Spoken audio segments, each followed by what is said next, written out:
네, 맞습니다. 국산 약이 비만 치료제 시장에 도전장을 내밀고 있는데요. 오늘은 제약바이오가 어떤 기회를 잡고 있는지 하나씩 분석해 보겠습니다. 네, 우선 어제 제약바이오들 주가 흐름 간단히 보려고 하는데요. 오랜만에 굉장히 좀 따뜻한 온기가 깃도는 모습들이 확인되고 있습니다. 대장주인 알테오젠이 11.56%가량 오르면서 37만 원 선까지 올라게 됐고요. 지투지 바이오도 7.84%, 그리고 펩트론과 올릭스, 한미약품까지도 어제는 빨간불을 일제히 켜는 모습들이 체크가 됐습니다. 어제 제약바이오 관련돼서요, 좀 여러 가지 긍정적인 보도들이 나온 게 있어서 제가 몇 가지 정리를 해봤습니다. 우선 이밸류에이트라는 곳에서 2016 세계 전망 보고서를 냈는데요. 그 안에서 전 세계 처방 의약품 판매액의 이 증가 수치가 굉장히 긍정적으로 잘 나오고 있다고 합니다. 작년까지만 하더라도 이러한 의약품 판매액이 1조 1,540억 달러에 해당이 됐는데 2032년까지는 2조 달러를 초과한다고 합니다. 그러면서 연평균 성장률도 7%를 계속해서 쌓아 나간다라는 이야기가 나오게 됐는데요. 그래서 2032년에 글로벌 매출 탑 10을 또 예상치를 내놓게 됐습니다. 보시면요, 1위부터 3위까지가 모두 일라이릴리 제품이었습니다. 1위가 일라이릴리 마운자로였는데 2025년 220억 달러에서 거의 2032년에는 460억 달러로 2배 이상 오를 것이다라는 이야기들 나오고 있고요. 3위도 마찬가지입니다. 일라이릴리의 비만 치료제인 젯바운드 260억 달러였습니다. 릴리 제품이 3개가 이렇게 탑 10 안에서 굉장히 이 절반 가까이를 차지하고 있는 만큼 비만 치료제 쪽에 관련해서 계속해서 시장에 좀 주목도가 높아지고 있는 상황인데요. 그러면서 어제 우리 시장에서는요, 이 GLP-1이 만병통치약이 되고 있다라는 긍정적인 소식이 또 들려오게 됐습니다. 기존의 GLP-1이라고 한다면 위고비나 마운자로로 좀 대표되는 물질이죠. 그런데 이제는 이게 단순히 비만 치료제가 아니라 이 비만을 넘어서서 암이나 심장병, 그리고 중독이나 폭력성까지 완화할 수 있다, 그런 완화 효과가 있다라는 이야기가 들려오게 된 겁니다. 그리고 최근 들어 학회에서는요, GLP-1 과체중 환자의 유방암 위험이 35% 감소됐다라는 수치가 또 나오기도 했고요.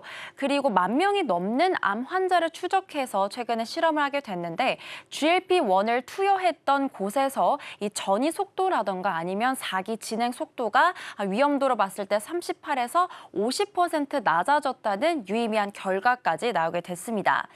다시 말해서 이 이유를 좀 들여다보자면요, 이 GLP-1이 뇌 안에 도파민적으로 좀 보상 회로를 조절하다 보니까 자연스럽게 알코올 중독이나 담배, 그리고 마약 같은 갈망들이 상대적으로 GLP-1에 좀 밀려서 무뎌졌기 때문인데요. 그래서 이제는 이 GLP-1이 만병통치약으로서 하반기에 조금 더 주목을 받지 않을까 현재 시장 기대감이 모아지고 있습니다. 다음 장표 넘어가서요, 그렇다면 자세한 이야기 조금 더 나눠보려고 하는데요. 우선 우리나라 국산 비만약 시장을 언급하기 앞서서 글로벌 시장 규모도 함께 체크를 해보겠습니다. 우리나라는요, 세계 5위권 수준까지 어느덧 올라오게 됐는데요. 위고비 같은 경우에는 59%, 마운자로는 27%로서 전 세계 시장에서 86%를 현재 차지하고 있는 양대 산맥입니다. 그런데 성인 비만율은요, 계속해서 올라가고 있죠. 2015년만 하더라도 20%대 머물렀는데 24년도에는 어느덧 34%까지 올라오게 됐습니다. 이런 흐름에 발맞춰서요, 성인 65%는 체중을 줄이거나 유지하려 하는 이 비만에 대한 시장을 계속해서 좀 높여잡고 있는데 글로벌리하게 봤을 때도 2030년에는 이런 비만약 시장이 306조 원까지 올라온다고 합니다. 그런데요, 이 비만약 다음 시장으로 떠오르고 있는 분야가 있죠. 바로 메쉬인데요. 메쉬는 다시 말해서 대사 이상 지방 간염입니다.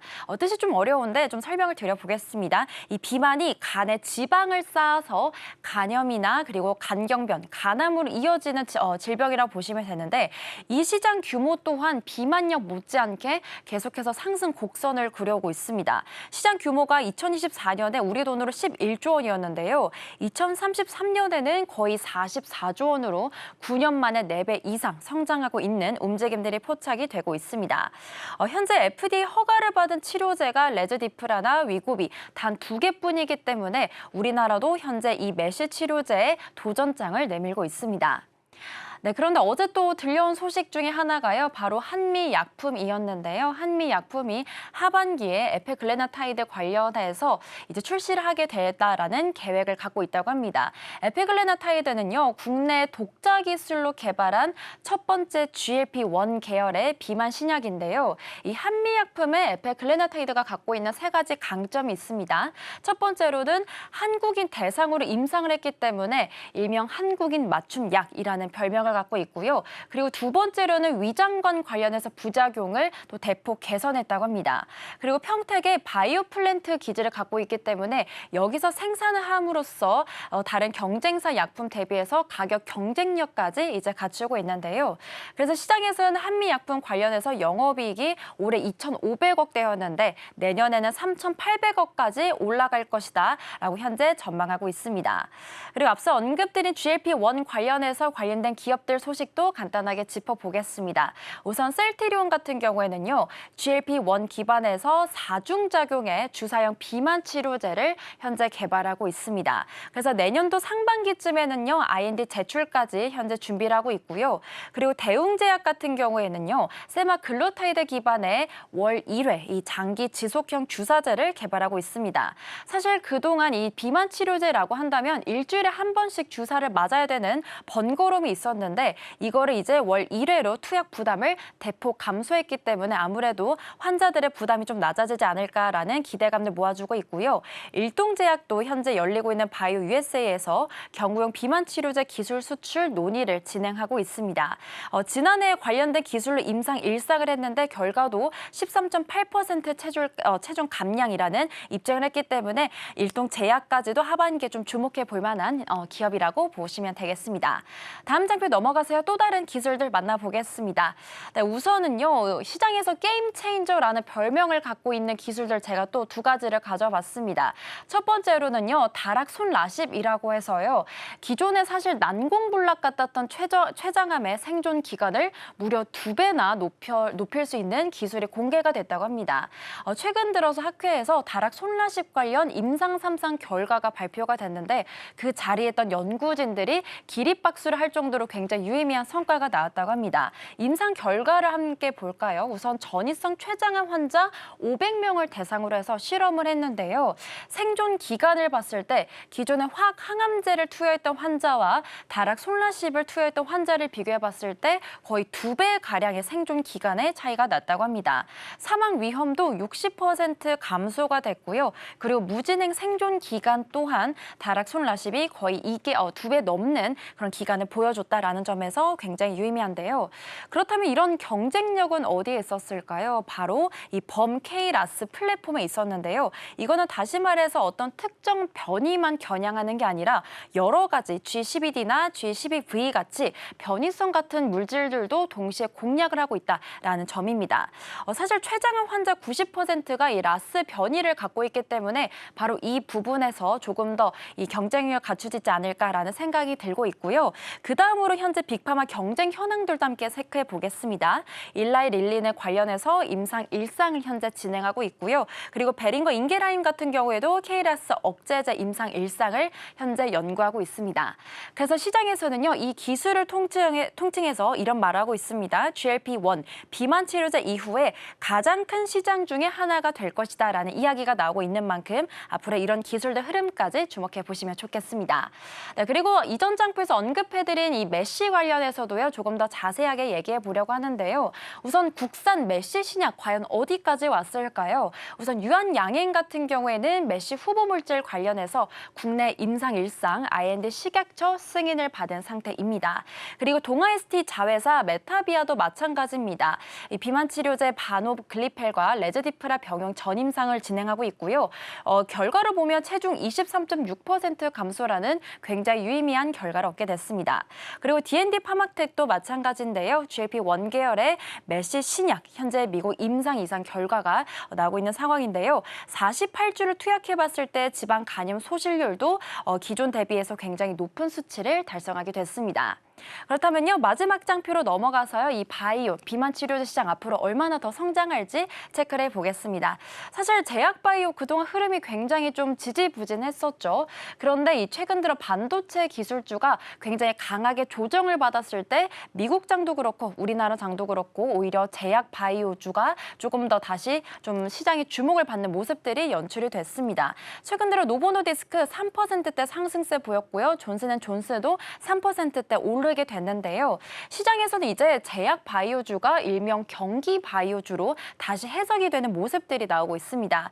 이유를 좀 보자면요. 이 아무리 경기가 나빠진다고 하더라도 우리가 약은 꼭 챙겨 먹게 되죠. 그렇기 때문에 상대적으로 매크로 이슈에는 좀 둔감한 모습들을 보여주고 있고요.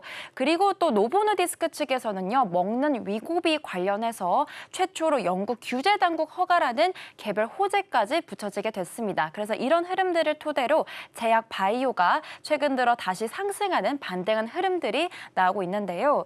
그런 이런 흐름 속에서 우리가 좀 종목별로 어떻게 접근해 보면 좋을까요? 제가 크게 세 가지 그룹으로 나눠봤는데 우선 첫 번째 그룹은 비만약 직접 수혜주입니다. 여기 안에는 한미약품과 삼성바이오로직스가 들어가 있는데요. 특히 삼성바이오로직스 같은 경우에는 노보노디스크나 일라이릴리가 생산량을 계속해서 확대하고 있기 때문에 위탁 생산인 CDMO 쪽으로 직접 수혜를 더욱더 받아갈 것으로 기대가 되고 있고요. 그리고 두 번째 그룹 같은 경우에는 메시, 차세대 파이프라인입니다. 앞서 언급드린 유한양행과 D&D 파마텍이 여기가 해당이 되고 있고요. 임상 결과까지 우리가 조금 더 주시해 볼 필요가 있겠습니다.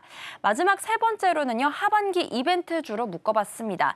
H7B 같은 경우에는요. 다음 달 23일에 이 PD UFA 관련돼서 소식이 나온다고 합니다. 이 부분들이 주가의 분수령이 작용이 될 수 있을지 같이 확인해 보면 좋겠고요.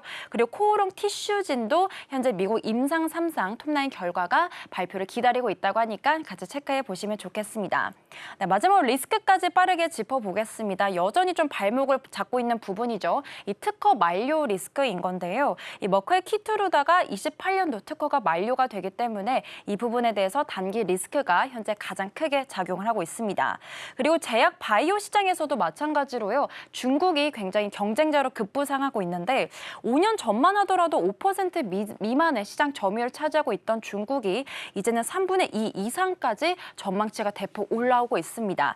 기술도 그렇고 가격적인 면에서도 중국이 굉장히 빠른 속도로 추격하고 있기 때문에 우리가 어느 정도 좀 경계를 해야 될 필요가 있겠고요. 그리고 국내 바이오 여전히 수급 문제가 좀 존재하고 있죠. 바이오 쏠림이 어느 정도 완화가 되고 그리고 기술 이전이나 임상이라는 개별 호재까지 저희가 좀 본다면 하반기에는 제약 바이오도 조금 더 반등할 수 있지 않을까 기대해 볼 수 있을 것 같습니다.